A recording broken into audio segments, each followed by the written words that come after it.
Welcome to Work Hard, Travel Harder, the podcast where speech-language pathologists talk literacy, language, and life on the go. We're two SLPs who specialize in dyslexia, love a good suitcase, and believe therapy can happen anywhere. Yes, even in airports. Whether you're a fellow speechy, a parent, a teacher, or just someone who loves learning and adventure, you're in the right place. Let's unpack stories, strategies, and a little bit of wanderlust. Hey listeners, welcome to Work Hard, Travel Harder. I'm Lindsey. And I am Kayleigh. And we are your hosts for today's podcast. And today we're going to be talking about dyslexia myths. Yes, so there's a lot of misinformation about dyslexia. I know everybody has probably heard one of these and probably believed them at one time or another. So we are here today to be Mythbusters. Do you remember that old show? I do. I used to watch it. I love that show. It was a good show. Yes, it was. That and how it's made. The candy version of how it's made, where it would go over how different foods and candies. Yeah. That was my jam. Discovery Channel. We had it. You can still watch it on TikTok. Oh, there you go. Yes. Okay. Speaking of Mythbusters, myth number 1. Only school-age children develop dyslexia.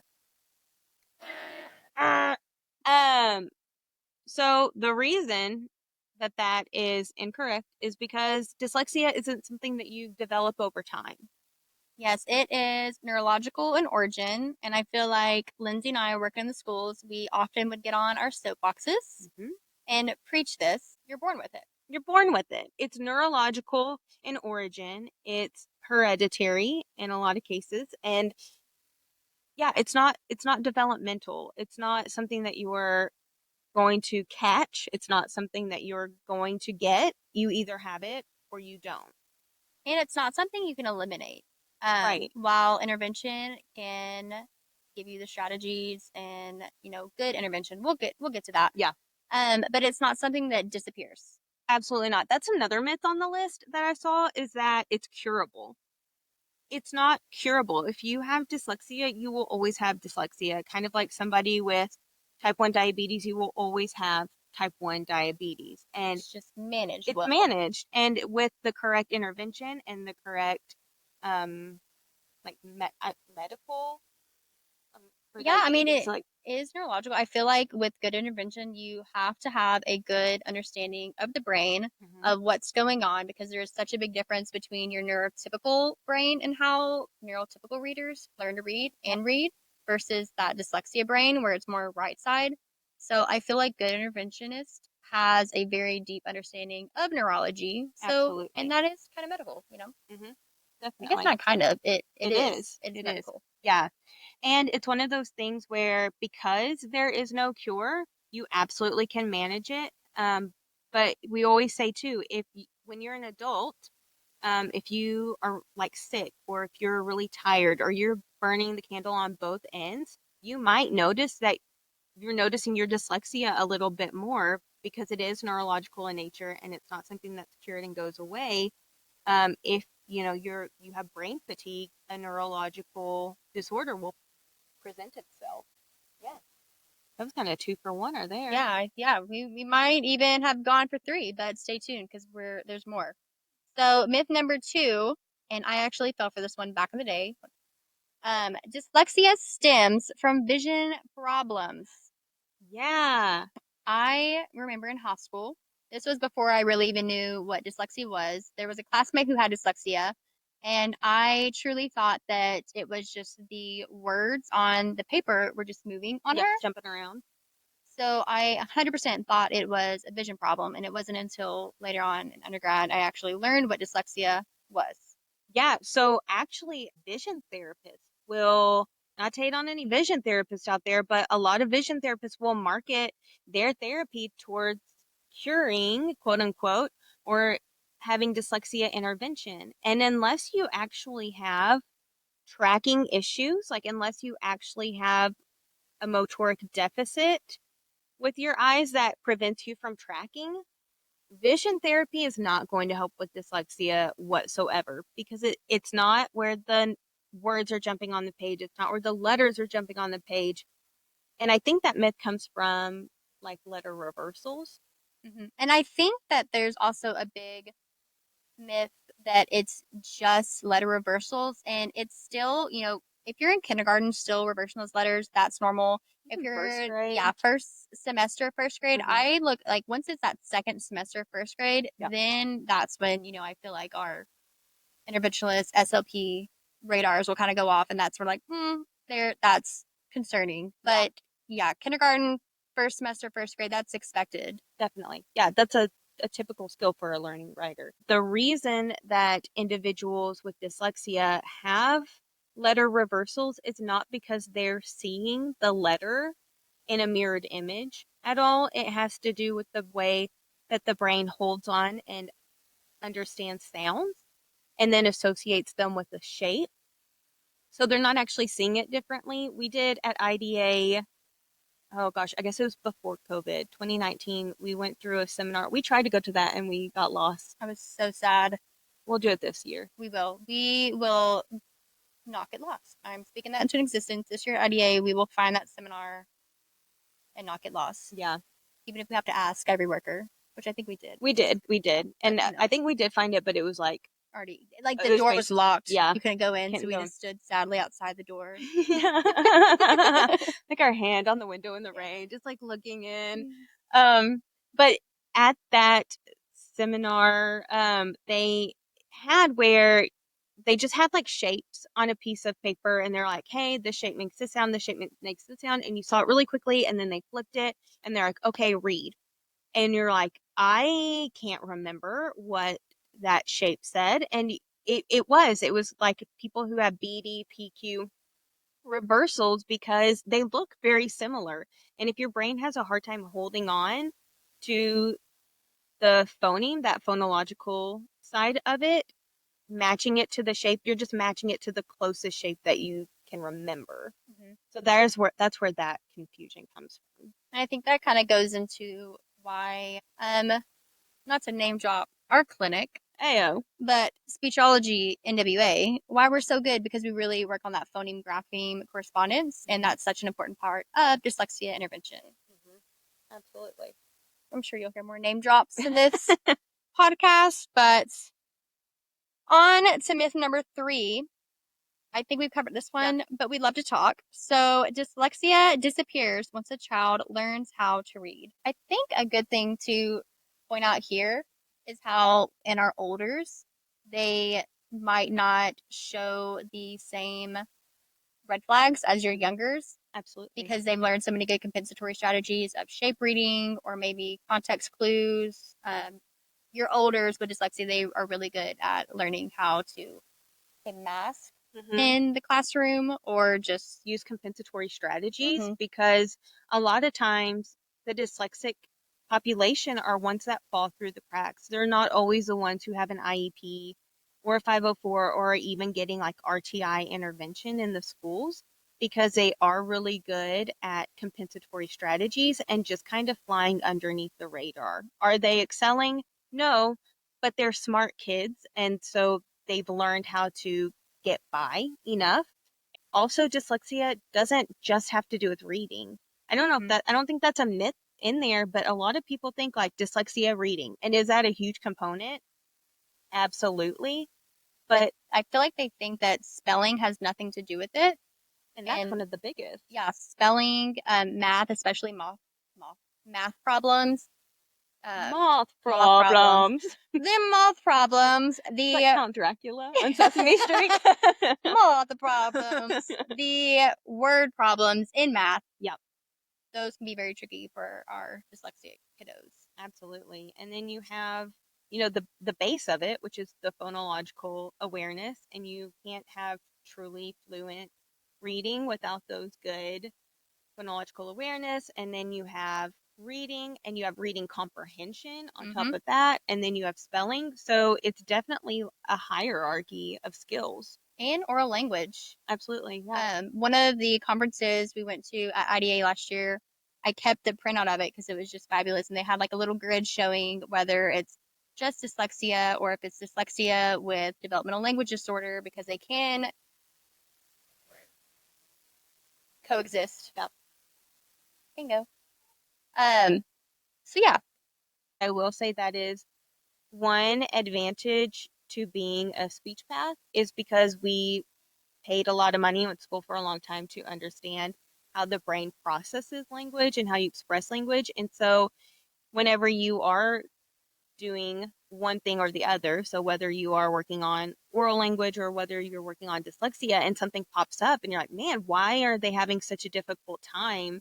I think it's been really nice being a speech path Hmm. and coming from it from both angles because you can say like, oh, well, their brain, because of this receptive language deficit, oral language deficit, they're not processing it in a way that somebody who just has dyslexia would. And so you have to like Hmm. build a bridge on that oral language front before they can understand it on the written language front because oral language in the brain is easier to understand than written language is. And I think we're also within our scope is cognitive linguistic skills. Mm-hmm. So we're really good at, compensatory strategies Yep. for memory and really just building, because a lot of our kiddos, they do have working memory issues. Mm-hmm. And so being SLPs, we're not only able to come at that dyslexia specialist angle and that language angle, but also those cognitive linguistic skills. We can come in and aid the child with compensatory strategies for that. Absolutely. So that brings us to our next myth. Dyslexia is caused by a lack of reading at home. Uh, Uh, do we always encourage reading at home? of Absolutely. course. But I think we do have a lot of parents who come in and they feel a lot of regret about not getting help sooner or not realizing that their kids were struggling as much as they were. Because again, they're very smart and they use a lot of really good compensatory strategies. And so a lot of times parents don't even know really how truly deep the deficits are. Hmm.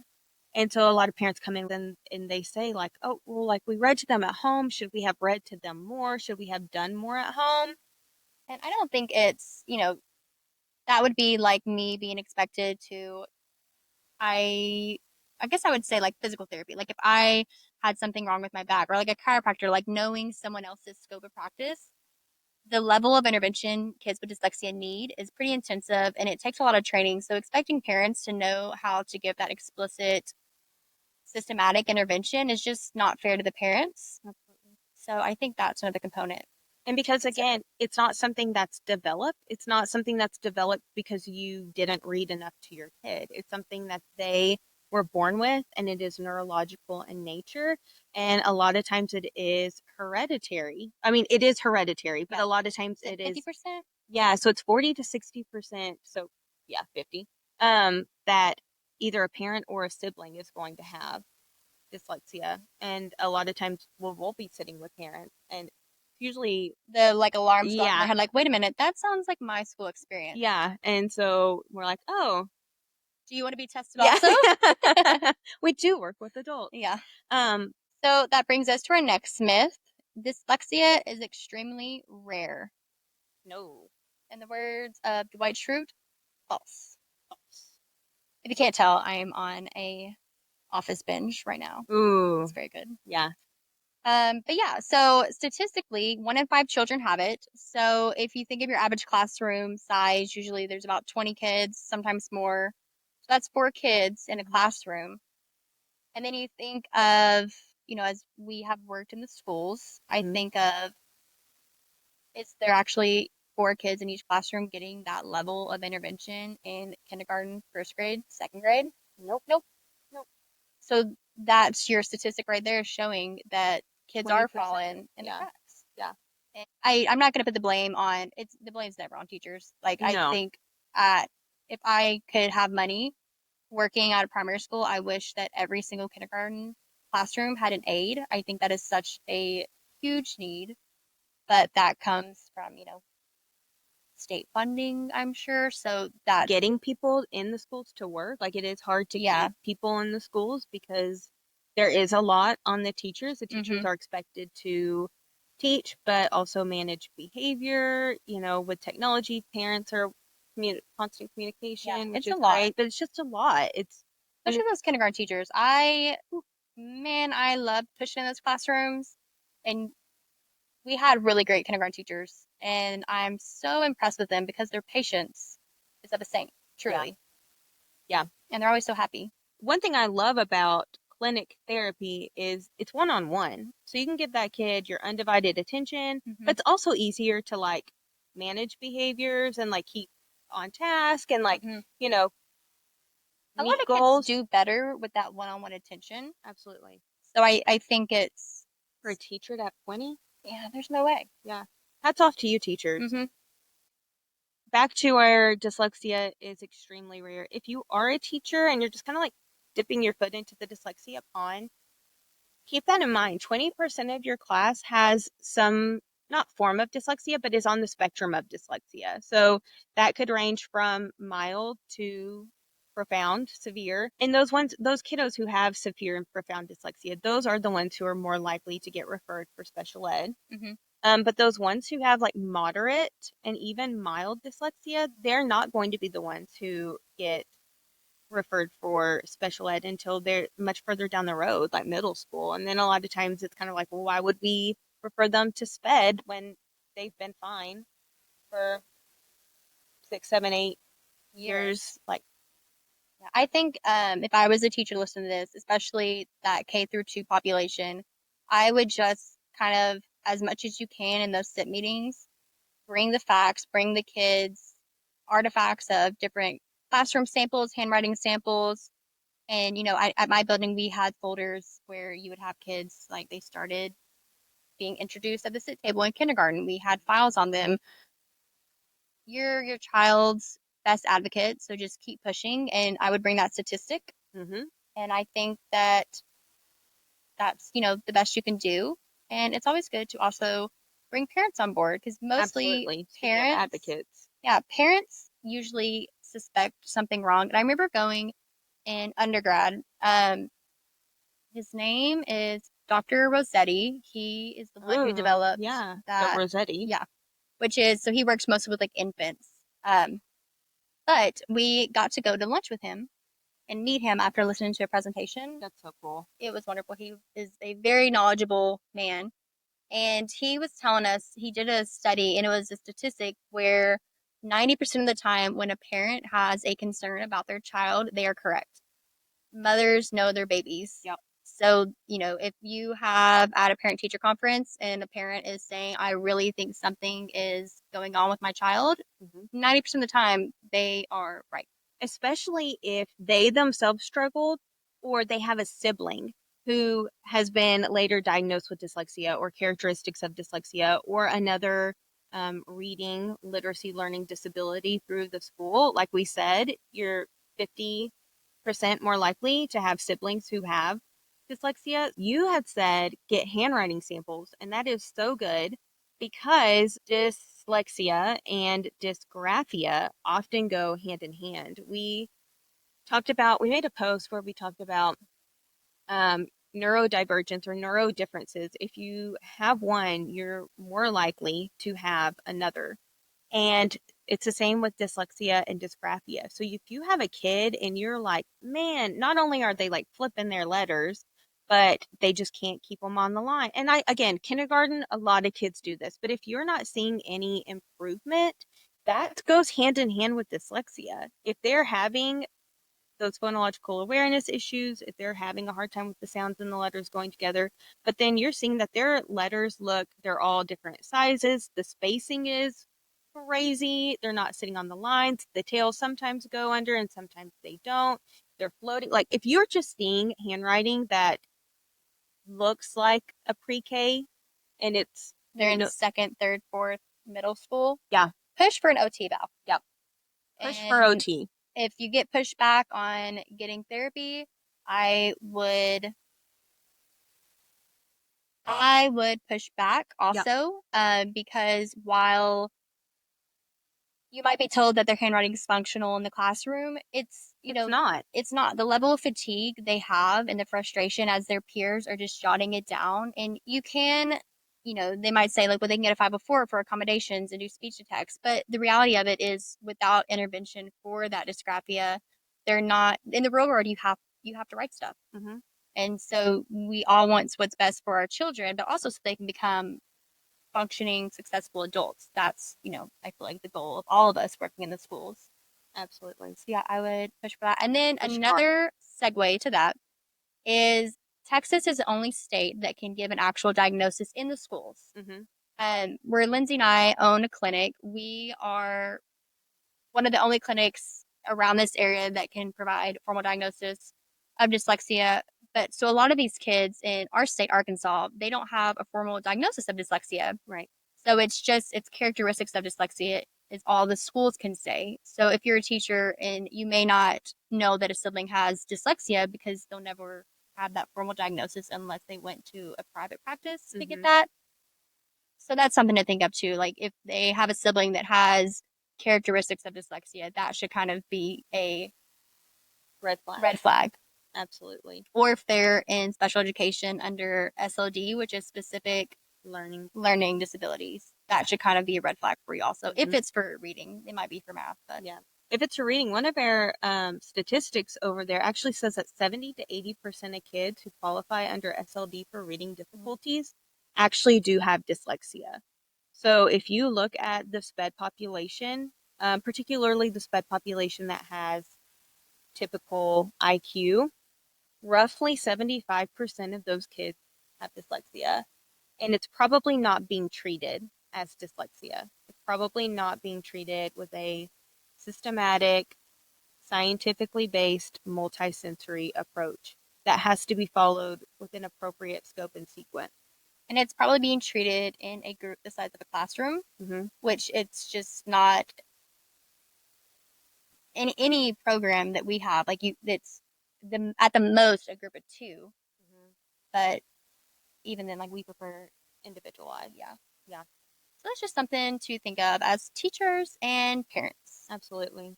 One myth that I know we had, and you kind of touched upon it with dysgraphia, is that you just use compensatory strategies. Just give them tools and they'll be fine. So a lot of times for dyslexia, that'll be like blue overlays, or there's a thing called dyslexia font that came out. I know you talked about like, oh, just do voice to text or text to speech. And while those are great tools, you mentioned it, it's not remediating anything. It's not getting to the core of the deficit or what's wrong and trying to fix it. It's just like putting a band-aid over a wound that needs stitches. Wow, you went with the better one. I was like, I can't wait for this. I was like, it's like putting Spanx on before you put your dress on. It might help mask it a little bit. Oh, yeah. But once those Spanx come off, baby, it's still there. I was thinking that's a necessity. You said Spanx and then the dress, and I was like, that's just smart. That's just what that's a necessity, baby. Touche. I dropped, sorry, our mic is being held up by a hair clippy at the moment. And a rubber band. Rubber band and do. Is that, I feel like that's good. That's fine. It'll work. We hope it works. No, it's just, sorry, slowly. It's like slowly creeping down. Did I hit that? I did when I got too excited about Spanx. Spanx, if you're listening, please sponsor us. I know you sponsored Jennifer Lawrence after she mentioned you on the red carpet. And Spanx. Amazon. Yeah. Pearson Testing. Ooh, WPS. Please. Okay. I thought you meant another myth. No, we're going for sponsors. Okay, another myth is a lack of phonics instruction can cause dyslexia.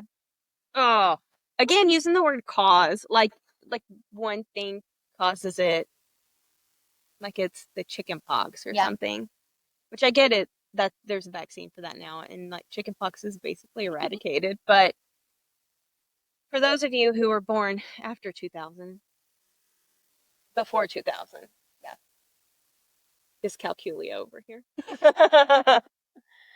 That's another myth. And the person who says this is she'll never listen to this podcast. It's my mother. I was about to say it's your mom, but then I was like, I don't want to say it's your mom after you were just like, I don't want to say the person who this they'll never listen. But I think because she thinks this, that is probably common amongst others, is dyscalculia, which is like when it's related to numbers. Yeah. That is totally separate from dyslexia. Dyslexia, it's phonological. We are over here with letters. Hmm. So anything with numbers, dyslexia. It's not dyslexia, but I call it dyscalculia. Dyscalculia. That's just me messing up. But that and dysgraphia can also go hand in hand the same way that, but it has to do more with the abstract concept of not understanding, just how with dyslexia, it's not understanding the abstract concept of the sound matching the letter because your brain just has a really difficult time processing and remembering that those two go together. It's the same thing, but with the abstract concept of having something concrete, like here's five apples going with this shape.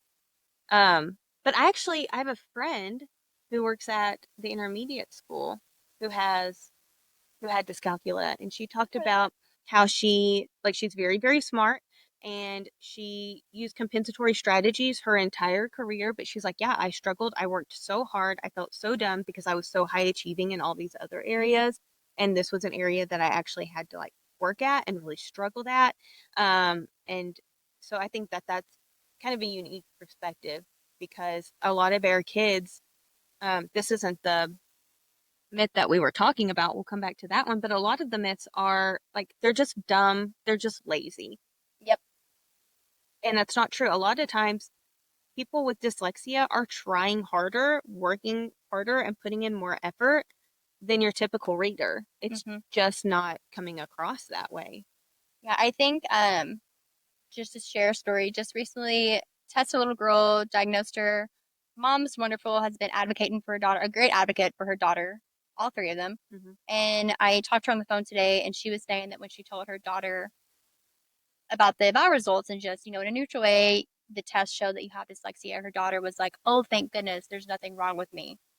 And her daughter is very bright, very sweet little girl. And I think that just really encompasses what people with dyslexia go through. If they are very, very bright individuals and they're trying so hard. And when they're seeing their same age peers, sometimes not even trying as hard as they are, it's Hmm. really defeating having to go through that. It's such a not a not only a mental toll, but also an emotional toll that I And feel just gets bigger as yeah, they get older. absolutely, because we'll have like middle schoolers, high schoolers, and with our youngers, we talk it over with the parents. We go over the eval results with them, and we kind of say, it's up to you if you want to let your kid know about this diagnosis or not. But with our olders, a lot of times we bring them in when we go over the evaluation results, and we always talk about the brain because we do IQ testing, and you can just see the relief whenever you tell them and you're talking to them about the parents that like they're not dumb. They Yeah. have Or average lazy. or lazy. Like they have average IQ.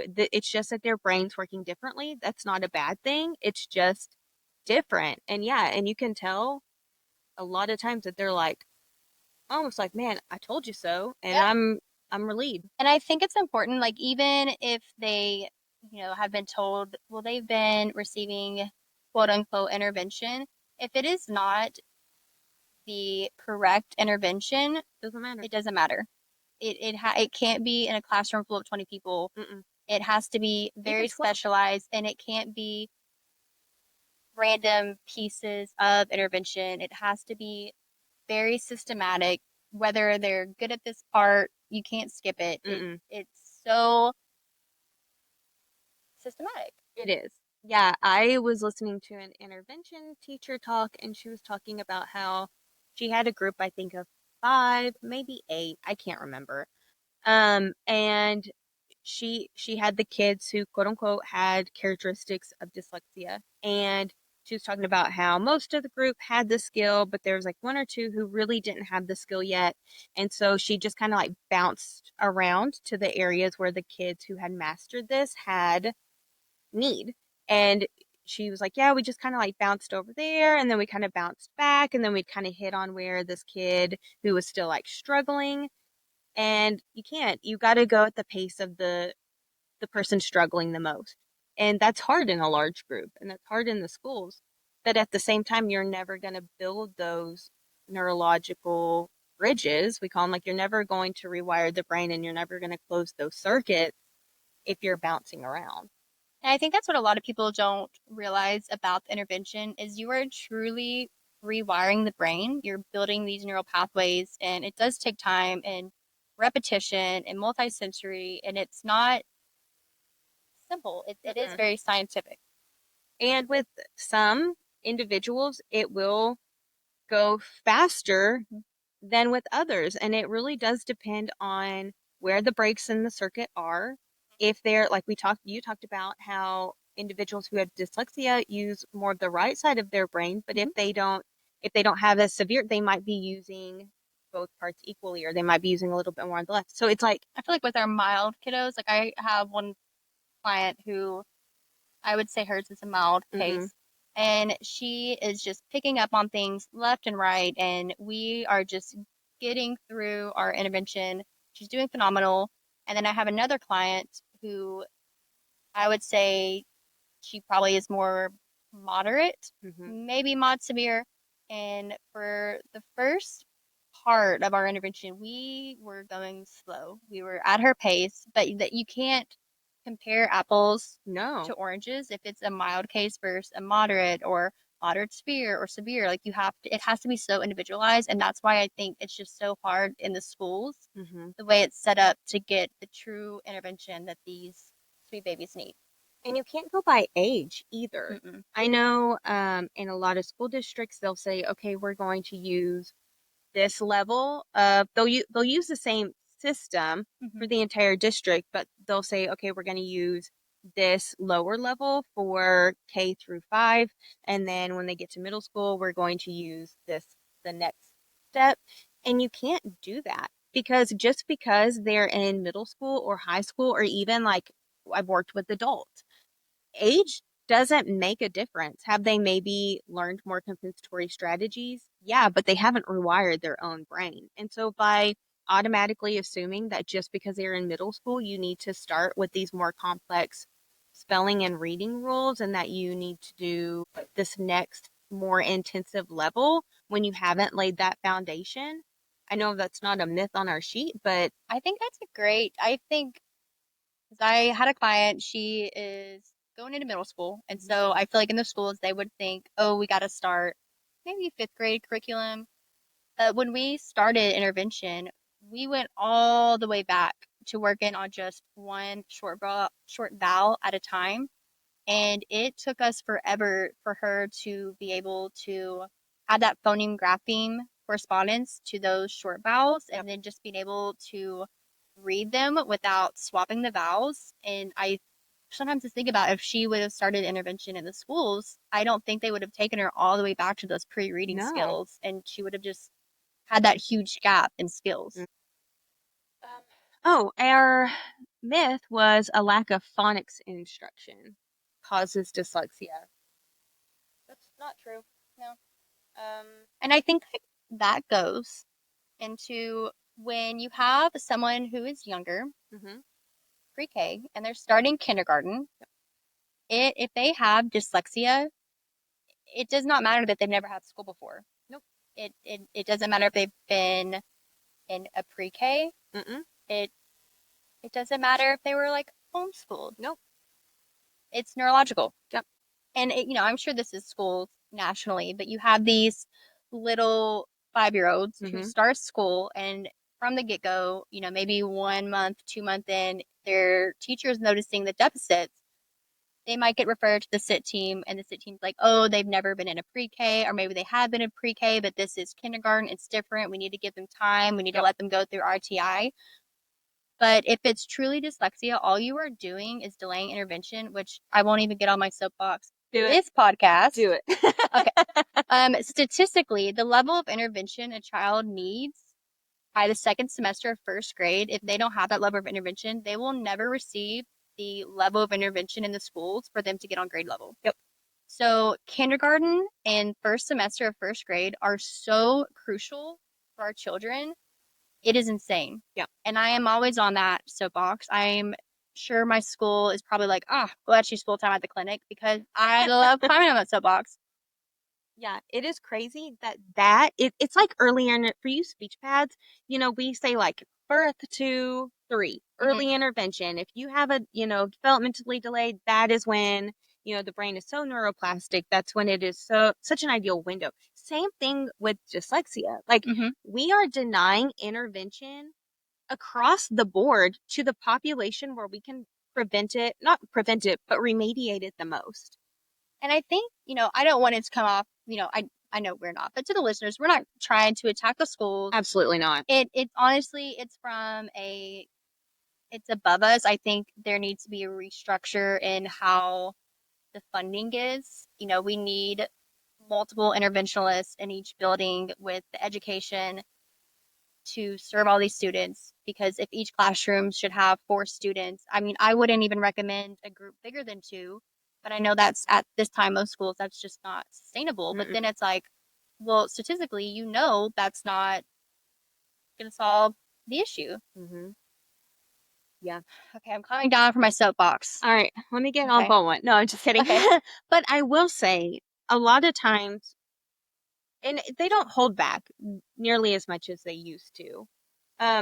But repeating the same instruction, just giving them more phonics or having them repeat kindergarten, having them repeat first, second, third grade. A lot of times we get them in third grade because first or kindergarten first and second are kind of seen as like learning to read by the time they get in third grade, especially when they switch school buildings. Mm-hmm. And the buildings aren't necessarily aware of what the expectation was in the previous building or what the expectation will be in that next building. And in third grade, we see where they go from learning to read to reading to learn. And a lot of times that's where you'll see this big breakdown of, well, we thought they were just learning. We thought that they were on grade level. It was fine. But now you're realizing, oh, they were acting like they were reading, but they're not comprehending anything that they're reading because they're actually not reading it accurately. Um, and so a lot of times third grade is where you will get that conversation of, should we just hold them back? Holding them back and doing the same thing isn't going to matter. Mm-mm. Holding them back and doing something different, like putting them with a different teacher or providing RTI, it's not going to make a difference if it is not a multi-sensory dyslexia program. Yeah, I agree. I was gonna say, Oh, there you go. Oh, this is the phoneme grapheme. Phoneme is sound. So it's like the smallest unit of sound. So b, the, that is a phoneme. Grapheme, that's a letter, something that you write. And then phonological awareness has to do with the way that our brains process and manipulate those sounds. And so, yeah, if you are a listener and you're like, what the heck are they meaning or talking about? That's what we're meaning and talking about. I feel like it's back when we started the schools. I know for me, I came from a medical setting, and when I first started the school, Schools are the worst with their abbreviation. acronym. Oh my gosh, IEP, NOA, EDR, and I was so lost. RTI. So many. I can't imagine. Like, I tried to explain it to parents, but man, I feel sorry for you parents who are sitting in IEP meetings and all this jargon just gets thrown out. And I can't imagine like sitting there trying to take in all the information from the eval, what that means for your child. It is really stressful because a lot of times when you are in those meetings, it's because they have fallen behind. And then trying to like, what the heck is an NOA? What's an EDR? What's an IEP? What's a standard score? Yeah. Yeah. Then when you like just the eval itself, there's so much jargon Mm-hmm. on it, like the validity of a test. It's insane. I wish, and I was just thinking the parents' book rights. Yeah. Even that, it's so Hefty. legal jargon heavy. Yeah. That it gets overwhelming for parents to even know their rights in these Mm-hmm. meetings. Mm-hmm. Yeah, if you are a parent and you are going into a meeting for the first time, or maybe not even for the first time, but you just aren't really sure what your rights are, Google it. Just ask for like a summary of your parent rights in whatever state you're in, just so you know. It never hurts to know your rights. Yeah. And I feel like you can go in the meeting a little bit at ease. So when Mm-hmm. they do start throwing all these abbreviations, it's not so overwhelming. So, myth. This says number 7, but I feel like we bounced around. So, myth something. Oh, yeah. Dyslexia is only present in English speaking students. Uh, False. false. False. You can have it in English speaking. You can have it in bilingual students. You get Chinese, yeah, German, it's Japanese. neurological. Yep, it is neurological. I actually just read an article about they were doing studies on whether or not dyslexia was more prevalent in populations where the orthography, so that's like the actual like written language, was more complex because spelling is like Mm-hmm. a Just like part of it. Chinese. Yeah. Well, actually, they were saying that Chinese, because it is has a lot of, what did they call it? Logographic, where a character represents like a word, that it's actually more simple than like Oh, English or French or even Hebrew, where each character represents a specific sound. But then they're makes also sense. talking about where you can have like English versus Spanish, where English and Spanish both have each grapheme or each letter has their own specific sound. But Spanish would be considered a shallow orthographic language, and English and French and Hebrew would be considered deep orthographic languages because in Spanish, like a vowel makes one sound. In English, a vowel can make several different sounds depending on where it is in the word, what other letters are with it, or even the context. So, like, um, read versus read, spelled Yeah. the same way, but you have to know the context around it. And they found that it didn't matter. Yeah. Yep. Whenever Oh, they initially thought that it did, but then whenever they dug a little bit deeper, they found out that no, that the same percentage, roughly 17 to 20% of every population struggled with reading. I guess that would make sense if like most humans process like neurotypical process language roughly the same areas. Hmm. And so if you have a dyslexic mind, Hmm. you're still those areas are still going to be different no matter the language. And Yeah. I feel like we all learn language the same regarding neurology. Hmm. So it does make sense. Yeah. Very fascinating. Yeah. I would have thought that Chinese would have been Really difficult. hmm Yeah. I didn't realize they had one image for like a whole Like it meaning. like represents like thing. Yeah. Yeah. According to this study, I don't know Chinese, so I couldn't say. Oh, and then like Japanese, whereas we are like grapheme, so like one letter, they're like more syllabic. And so they thought that would make a difference too. And initially when they did the studies, Japanese and Chinese came out at lower percentages, but Mhm. then they it ended up everybody was about the same. Wow. Yeah. You know, speaking of studies, I was listening to a podcast the other day, and she was going over. There was a new study about how you know how they market those dyslexia fonts. Yeah. Know anything? Nope. Uh, Meh. so if the school tries to add an accommodation for will we use this special font, I mean, sure, whatever, but it's it's not gonna, yeah, it's a tool, but it's not gonna fix anything. And yeah. really, it's not gonna help that much. The only, This is saying it's not. no, it doesn't fix Yeah, anything. The only just letters, looks kind of cool. yeah, the only letters that I think it would possibly help on are the A and the G, just because in like traditional textbooks, the A has a little like pat and the G has Hmm that little like swoopy that almost looks like a Q So many of my kiddos, usually it was second graders, because I guess that's when they would start seeing that font. in a book. But they would have no idea what those letters were, or you know the Q where you like it kind of curves up, like Mm-hmm. the fancy. So like if a teacher bought something off Teacher Pay Teachers or some kind of Etsy font where the Q is, it's still print, but it's looking pretty cursive. Mm-hmm. They yeah, no idea. So once they start seeing those, usually more like handwritten Mm-hmm. or the Etsy style fonts, it can get very confusing. And actually, kind of to piggyback off your research, that you want to expose them to textbook text, Mm-hmm. and you want them to be able to fluently read textbook text because out in the real world, do we have more options for like audiobooks and all that stuff now? Yeah, so like textbooks aren't quite as, but like still newspapers, books, textbooks, articles, like they're still in that same print. And so you want somebody who has dyslexia to be able to have that phoneme graphing correspondence with those letters that they're going to see most often, and to be able to fluently make those connections. So, not that it would be a hindrance, but it's not helpful in that regard, too. Yeah.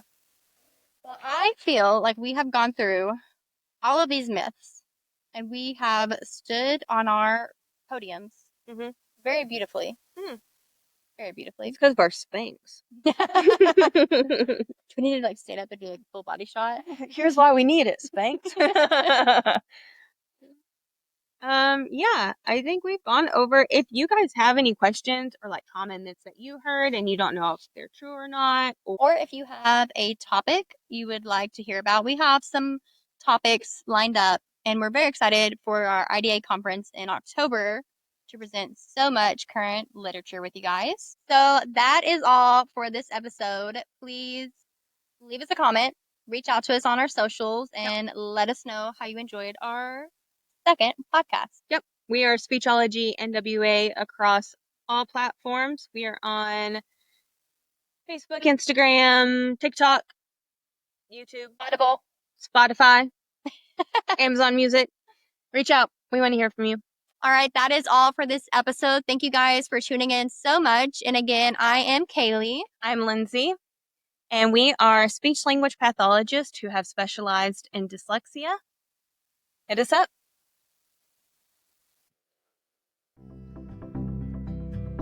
All right, listeners, that's it for today's episode. Thanks for listening to our story. If you're an SLP, educator, or other professional with a heart for making an impact, reach out.